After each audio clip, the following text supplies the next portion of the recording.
Grain was a staple of the Greek diet, to the point where Homer referred to his compatriots as mortal eaters of bread. Grain farming was a meticulous process.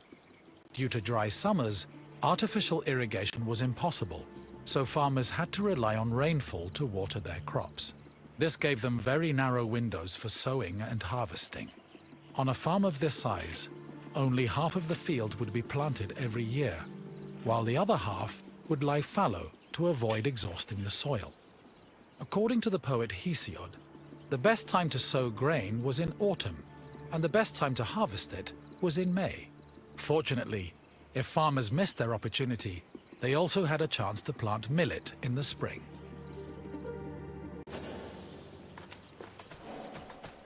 Before planting in a field, the land needed to be plowed a total of 3 times. Once in the spring to remove weeds, again in the summer to aerate the soil, and a final time in the winter to plant the seeds in the moist earth. The plow was pulled by 2 oxen, while the sowing of seeds was done by hand. After the seeds were planted, a boy turned the soil with a hoe to protect them from hungry birds. Once the sowing was finished, the farmers waited for winter rains to irrigate the field. They also prayed to the goddess of agriculture, Demeter, and her daughter Persephone, in the hopes of being favored with a bountiful harvest come springtime.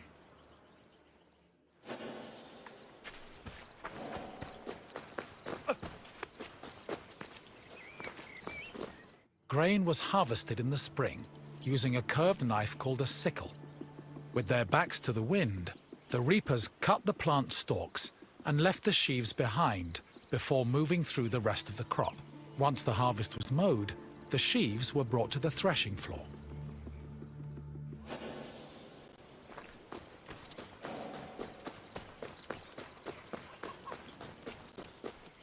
Animal husbandry was an important part of Greek agriculture.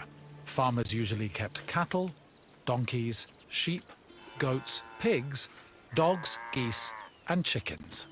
The animals mostly fed in pastures, but could also eat some of the farm's harvested grain, as well as damaged fruit and residue from olive oil and wine production. Livestock had several purposes. Their manure was used to fertilize the fields, and their grazing helped remove weeds.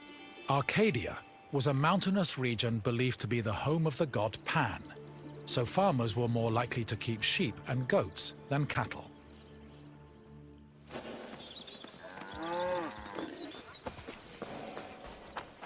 Most farming tools were simple, handmade implements made of wood and occasionally tipped with iron. The most complicated tool was the plow, which was made up of several parts, including a beam, a drawbar, and a yoke. A 2-pronged hoe, meanwhile, was used for tilling soil, and farmers also had tools for digging and weeding.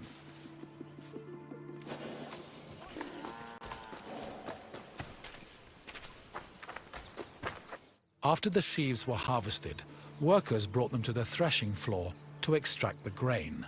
Oxen or donkeys were hitched to a post in the center of the floor and guided around it, while workers threw sheaves under their hooves.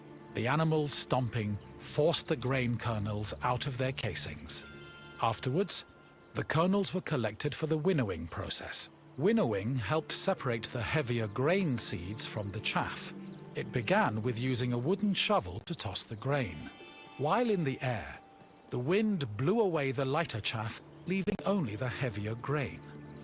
To remove the remaining chaff, the grain was tossed in a wooden basket called a lignon, which filtered the grain until only clean kernels remained.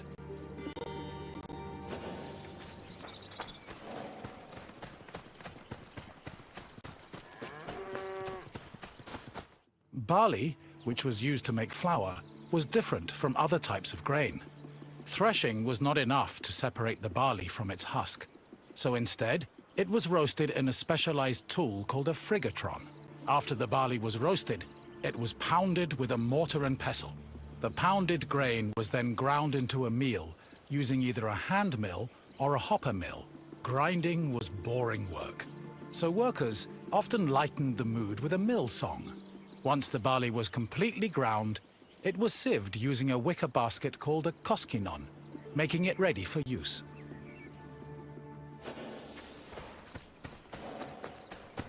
Grain storage areas needed to be dark, dry, cool, contained, and well ventilated to prevent the grain from spoiling. According to Hesiod, the preferred method of storing grain was in a pithos, the same container as Pandora's mythological box.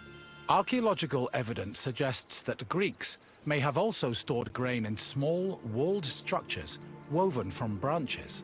Farms generally needed to store enough grain to sustain themselves for the year and seed corn for the next. Any surplus was either stored for a lean year or sold to markets for profit.